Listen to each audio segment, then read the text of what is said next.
Hey everyone, this is Chris from Dias Ex Machina, and I've been kind of dreading this message. I posted a video about 3 weeks ago detailing the situation, but it took me this long to kind of build the courage to make this broader post. So let's review the key points. The distribution of Amethyst and Ultramodern 5 proved far more expensive than we had previously expected. It was about twice our estimates. With the financial and geopolitical discord running rampant globally and particular focus between China, Canada, and the United States, we've been forced to postpone, if not altogether cancel, all future print production. Thankfully, all Amethyst and Ultramodern 5 stock is currently in distribution with Studio 2 Publishing, but replenishment, as well as our second Affinity print run, they're stalled, likely indefinitely. And it definitely isn't permanent. It's just we don't know when it's going to restart. We are shifting back to digital and print-on-demand publishing, which we have been doing for 10 years, focusing on digital and POD products, and we hope to continue producing content in this manner. We did October's Arcane Almanac, which proved to be a surprise success. I was actually quite happy with that. So I wanted to go over what our current future plans are and where our current projects are sitting. So obviously with the 2023 Ultramodern 5 Kickstarter, there are two rewards that are unfinished. Clone Fall, which is the last third-party adventure that was included in that campaign. This is basically nearly finished. We just basically have to just dot some I's and get that ready to go, and I'm hoping that will come out this summer. The other product in that Kickstarter campaign, or rather said, it was a backer-kit campaign, was something called the Sparkplug Chronicles. It was called the Retroverse Chronicles. It's an art book / RPG. Nick and I are currently working on preliminary designs. I've shared a few of those, and I'm still hoping to have that out this year as well. Currently also being worked on is a Savage Worlds version of Amethyst Revelations. That was part of the Amethyst Kickstarter. I just finished doing the layout for all the chapters, for all the files that I was sent. I'm just missing one. That's Monsters. Once that's done, then that product will come out. We'll have a print-on-demand version of that as well. And after that, hopefully we'll go into a Fate adaptation of Amethyst Revelations. Speaking of print on demand, we also have Threshold. Threshold was was part of the 2023 UM5 campaign. That was released as a dual product, a RPG and an art book. It's something I really wanted to try. I really liked the end result.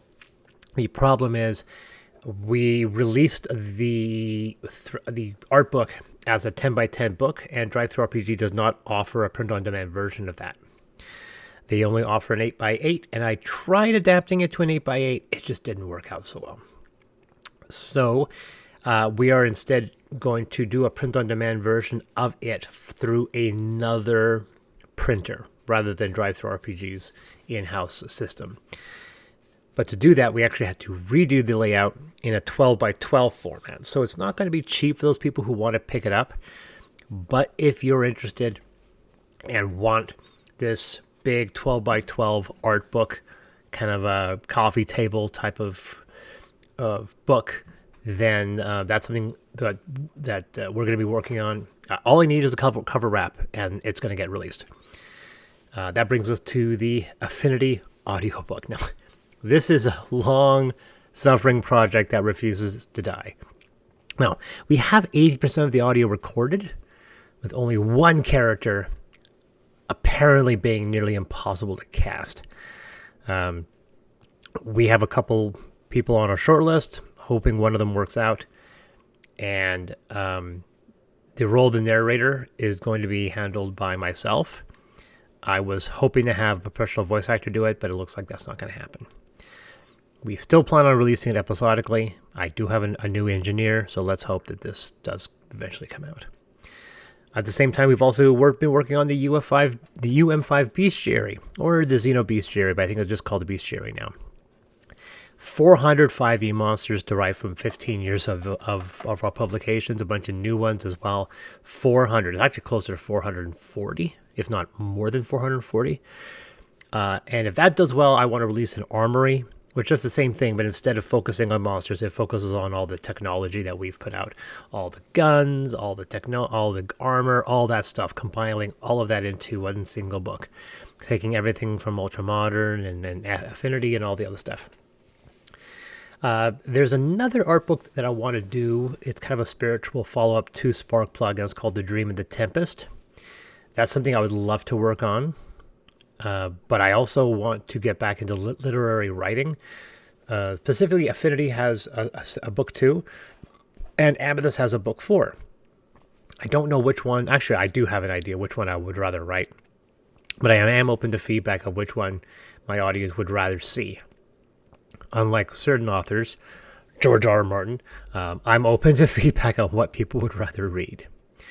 And then, of course, we also have Heavenfall, which is a long-planned and likely controversial RPG that I still hope to have released, probably sometime in 2025. When it comes to crowdfunding, the Bestiary, the Armory, likely won't have Kickstarters. We don't need to because all the artwork has already been pre-made. The audiobook, Threshold, all that stuff's already been pre-funded. Whether I put the novels on a Kickstarter, it will kind of depend on whether or not I want to go through all of that. Kickstarter it's a very stressful period, and I have a very busy summer, so we'll see. Dream of the Tempest and Heavenfall will most likely have to be Kickstarted because of how much art they would actually require.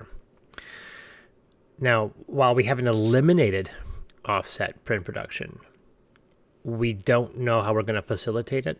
Like, we're not doing BackerKit anymore. It's proven to be abysmal. My last 2 campaigns were either disappointing or a disaster, so BackerKit is done. We'll be returning to Kickstarter. When it comes to printing, the Canadian and U.S. printing studios that we have talked to have not been able to really sell us on their benefits, whether it comes to cost, whether it comes to whether or not they can do what we are asking. And then it comes to distribution. Once again, right now, shipping stock to the US from Canada or China is just not going to be possible. So we may do distribution from Europe and Canada. Now, that doesn't mean we're eliminating America. That doesn't mean that Americans can't back my games. It just means that shipping prices may increase. Now, the funny thing is, of course, is that Europe and Canada have been lamenting how expensive Kickstarter is to ship, and the U.S. would always benefit from cheap shipping because the distribution warehouses are often in America. So by shifting to a European-Canadian model, we're just flipping the coin and making it cheaper for Europe and Canada and increasing it for the U.S. There's also a possibility of having it printed in Europe, which will make it a very inexpensive a campaign for those backers that are in Europe. And one thing I've noticed currently is when I look at Kickstarter and look at the board game and tabletop RPGs, a lot of them are based out of Europe. And I think that's part of the reason why. I think they feel that they're secured within their distribution network within Europe and Asia, that they're not going to bother slowing down their production because of what's happening with the United States. As for what's going on with the company specifically, we are working in debt. This is the first time we have been this far in debt.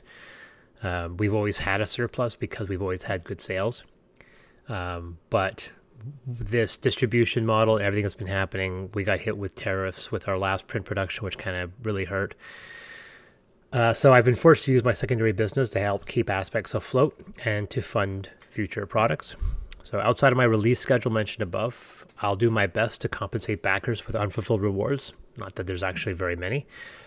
This can come in the form of future PDFs, POD coupons, but beyond that, my options are kind of limited. I'm not going to lie, it's been a rough year, folks. I always strive for transparency and communication, even when it's not the best of news. We're not going anywhere. I'm going to continue to write because it's my passion. Despite how well my cracker business is doing, it's not my passion. My passion has always been writing. It's been my passion since I was a fetus.